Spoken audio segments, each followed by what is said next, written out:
పూర్వం అభిప్రాయం అన్నది లేదు పిల్లలకి. మెయిన్ ఏంటంటే పూర్వం ఒక అభిప్రాయం అన్నది లేదు.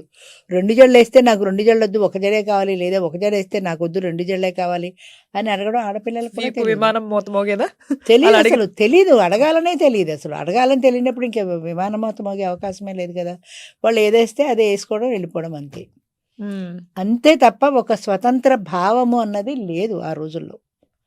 కావాలి అయినా పెద్దవాళ్ళు చేయలేదని కాదు. అసలు ఆ భావనే లేదు వీళ్ళకి. హ్మ్. పండగొస్తే ఏదైనా వాళ్ళు కుట్టిస్తే అది వేసుకోవడమే గానీ, నాకు ఈ డిజైన్ వద్దు, నాకు ఈ కలర్ వద్దు అనే ఇష్టాలు లేవు. నాకు 40 ఏళ్ళు వచ్చే వరకు మా అమ్మగారే చీరలు కొన్నారు నాకు. హ్మ్. ఆవిడ కొనిస్తే కట్టుకోవడమే తప్ప, ఈ పువ్వు బాలేదు, ఆ ప్రింట్ బాలేదు, ఈ కలర్ బాలేదు అన్నది తెలీదు.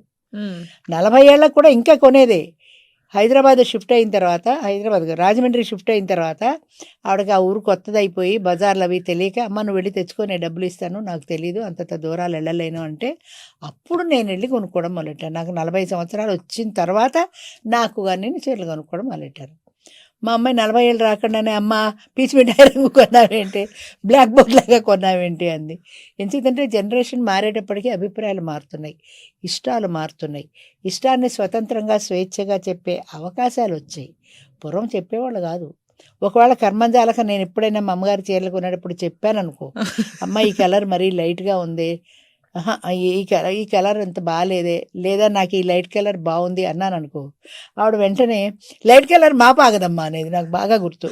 నేను 40 ఏళ్ళు వచ్చాయి, నేను ఎవరు ఏడాది పిల్లన కింద పడి రుద్దేయడానికి మాసిపోతుందా, ఇదేమన్నా మట్టి ఇల్లా అంటే లైట్ కలర్ మాపాగదమ్మా, చక్కగా ఈ రంగే బాగుంటుంది అనడం వల్ల నాకు ఇప్పటికీ ముదర రంగులు అలవాటైపోయి డార్క్ కలర్ చీర కట్టుకుంటే తప్ప లైట్ కలర్ చీర కట్టుకుంటే వెలిసిపోయినట్టే అనిపిస్తుంది. మాసిపోతుందేమో కూడా టెన్షన్.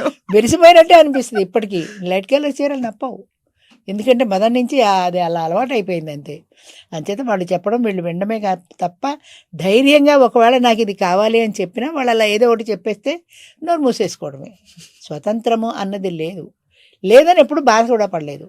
అదే చెప్తున్నా, ఇది స్వతంత్రం లేదు, నాకు స్వేచ్ఛ లేదని ఎప్పుడు బాధపడలా. అసలు అది ఉందని కూడా మనకు తెలియదు. తెలీదు, అదొకటి ఉంది అని తెలీదు.